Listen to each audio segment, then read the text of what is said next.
Hi, grade 10 students. So our next topic is all about geometric sequence. So just like arithmetic sequence, geometric sequence is also called geometric progression, where arithmetic sequence is arithmetic progression. Okay, so it is a sequence whose terms, except the first, are obtained by multiplying the preceding term by a constant number.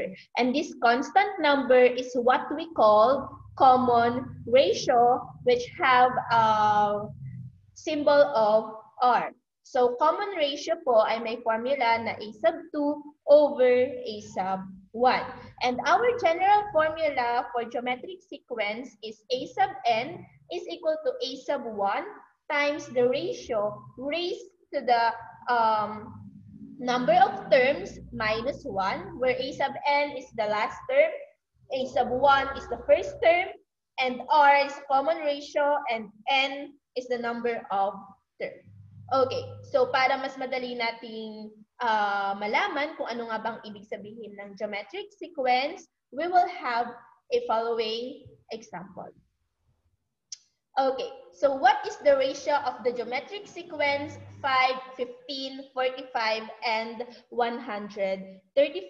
Okay, so sinabi ko nga po kanina that ratio or the ratio is a constant number that if you multiply to the terms, you will get the preceding terms. Okay po? So what is the formula in finding the ratio? So we have R is equal to a sub 2 over a sub 1, where a sub 2, let's write here. Okay, so where a sub 2 is equal to 15 and a sub 1 is equal to 5, so 15 divided by 5, that is 3. Okay? So ito po yung ibig sabihin niyan kapag sinabi nating common ratio. Di ba nga po sa arithmetic sequence, going back to our topic before, arithmetic sequence, we get the common difference. If we get the difference of a sub 2 and a sub 1. Tama po? Okay, so dito naman po sa geometric sequence, we need to get the ratio, okay, of a sub 2 and a sub 1. So when we say ratio, ito po yung ginagamit nating number or a constant number that if we multiply it to the first term or to the preceding terms, we will get the next term. Okay, so 5, with, our ratio is 3, so 5 times 3 is 15, 15 times 3 is 45, and 45 times 3 is 135, and so on and so forth.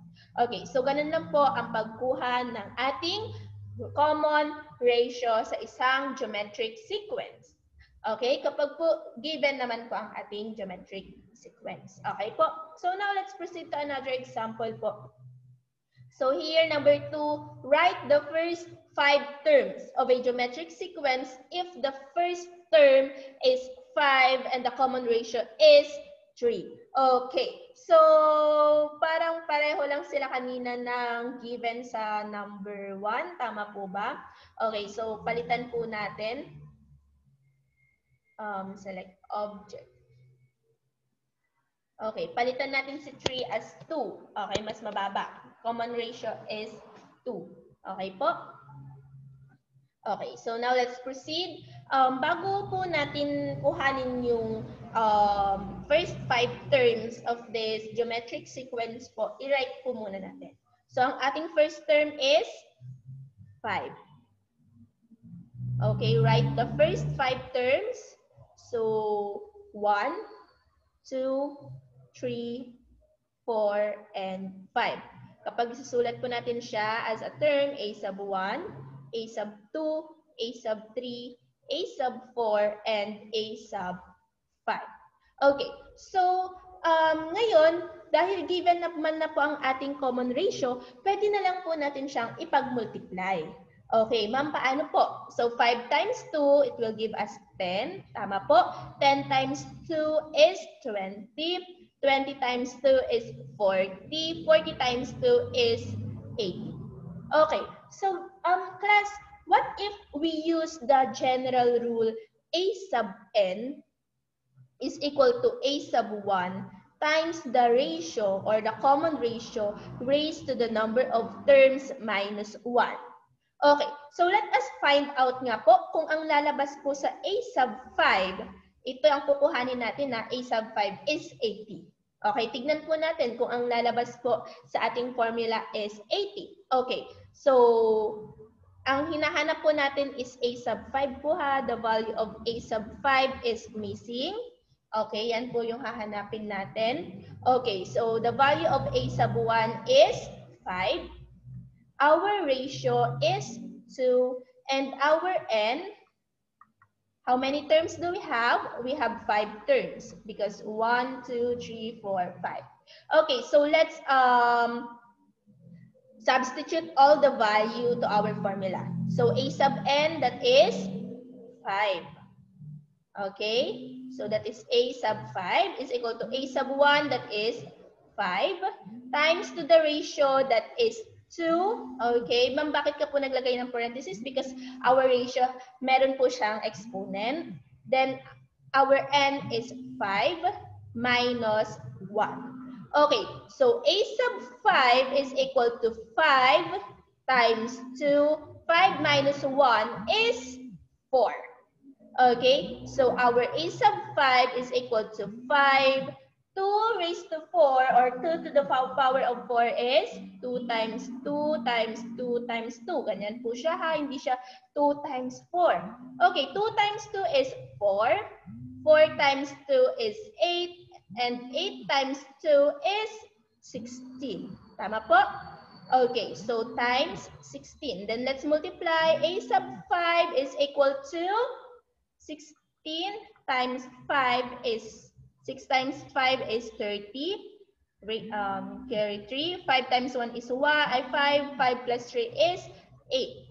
So, a sub 5 is 80. So, same po sila. So, ganun lang po ang pagkuha ng ating terms or ng ating geometric sequence. Pareho lang po sila ng ating arithmetic sequence. Okay, so now let's proceed to another example given this. Okay, ma'am, paano naman po kapag ganito? Okay, so find a sub 9 if a sub 2 is equal to 6 and a sub 5 is equal to 162 in a geometric sequence. As you can see, class, we don't, the value of our first term is not given. Okay, so now let's illustrate. Titignan natin. Okay, so we have a sub 9 is missing. Ito po yung hahanapin natin. A sub 9, isa lang. A sub 2 is 6. And a sub 5 is 162. Okay, kung isusulat po natin siya sa ating kapag i-illustrate po natin siya, we have blank. Then our a sub 2 is 6. Then a sub 3, a sub 4, a sub 5 is 162. Then a sub 9. Ito yung hahanapin po natin. Okay, so that is a sub 1, a sub 2, a sub 3, a sub 4, and a sub 5. Okay. So, ma'am, paano po? Wala po tayong given ratio. Wala po tayong given na common ratio. We don't have the first term. Okay, wala rin tayong given na first term. Okay, paano kaya yan? Okay, so we need to use the general formula of geometric sequence. So that is a sub n is equal to a sub 1 times the ratio to the power of n minus 1. Okay? So, ang given po natin is a sub 2 and a sub 5. Tama po? Okay, so this is the last term. Okay, so first thing we need to do is to find the ratio. Okay? Kailangan po nating hanapin si ratio para po makuha natin si a sub n. Okay po? Okay, so paano ba natin hahanapin si ratio? So let's substitute. So ang pinakadulo po natin ngayon or ang pinaka-given value po natin sa ating sequence, ang pinaka-last term po natin na may value is a sub 5. Okay, so that will be our a sub n. A sub n is equal to 162. Then a sub 1 is 6. Ma'am, bakit po 6? Di ba po hindi given sa a sub 1? Okay, mamaya. Doon muna tayo. Titignan po muna natin kung ano ang ating value. Okay po? Kung paano ba natin to e-elaborate. Okay. So, a sub 1 is 6. Then, our ratio is missing. Ito po yung hahanapin natin. Okay. So, the value of a sub n is 162 is equal to a sub 1 that is missing. Di ba nga po sinabi ko that is 6. So, ito muna yung magiging a sub 1. Hihiramin po muna natin si 6 or si a sub 2 as a sub 1. So, that is 6. Then, our ratio is missing. Okay? So, our n, ma'am, paano yan? Okay. So, dahil ginamit natin si a sub 2 as a sub 1, dito tayo mag-uumpisa magbilang ng turns. Okay. So, 1, 2, 3, 4. So, we have 4 terms. Kasi nga po, ito lang po ang ginamit natin. Okay po? Okay. So, we have 4 minus 1. Okay. So, now, let's simplify. 162 is equal to 6 raised to 3. Because 4 minus 1 is 3. Para maiwan si C, para maiwan si R, let's divide both sides of the equation to 6. So, cancel this out. Matitira na lang si R cube. Pagbabaliktarin ko lang po, it doesn't matter. 162 divided by 6 is, let's divide. 162 divided by 6, that is 2, 12, 42, then 27. 27 divided by 27, 7 times 6 is 42, then 0. So, our the quotient of 162 over 6 is 27. Okay, so dapat kailangan ma-simplify natin si R. So let's divide, or we need to get the cube root para po ma-eliminate natin si cube sa si 3, yung exponent natin as 3, at maiwan si R. Okay, so cancel this out. What is the cube root of 27? So, the cube root of 27 is 3. Ma'am, why? Because 3 times 3 is 9. 9 times 3 is 27. So, now we have the value, or meron na po tayong value ni R. Okay po? May value na po tayo ni R. So, now we use this formula again to find the value of a sub n. Okay? So, bago yan, okay, so dahil meron na po tayong value ni R, okay, so we need to divide, we need to get first the value of a sub 1 para po makuha natin si, para magamit na po natin itong ating given. Okay, so pwede rin naman na hindi natin kuhanin yung given natin na a sub 1, but we still need to find the value of a sub 1. Baka kasi mas maguluhan kayo. Okay, kung manghihiram tayo ng manghihiram ng value ng a sub 2. Okay, so divide nyo lang po siya, 6 divided by 3, para makuha si a sub 1, kasi ganun po yung ginagawa natin. Di ba? Nagmumultiply tayo for us to find the preceding terms. Ngayon, kung may common ratio kayo, then you want to find the last term, okay, before the next term, okay, you need to divide the given term to the ratio. So, 6 divided by 3 is 2, because 2 times 3 is 6. Okay po? So, 2 times 3 is 6. Okay, so now let's find the value of a sub 9. Okay, so a sub n is equal to a sub 1 times the ratio to the power of n minus 1.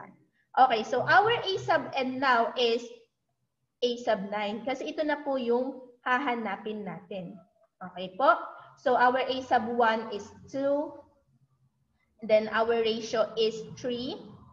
Then, our n minus 1. How many n daw po? So, we have 9 terms. Kasi nga po, ito po yung hahanapin natin. So, 9 minus 1. Okay, so a sub 9 is equal to 2 times 3 raised to 8. So what is 3 raised to 8? Okay, class, if you have a scientific calculator, you can use your scientific calculator. Okay, so I will allow you to use your calculator for this time. Okay, kasi medyo matagal-tagal po ito kapag imamano-mano natin. So 3 raised to 8, okay, is equal to 6,000. Okay, so a sub 9 is equal to 2 times 6,561. Okay, so let's multiply. So a sub 9 is equal to 2 times 6,561 is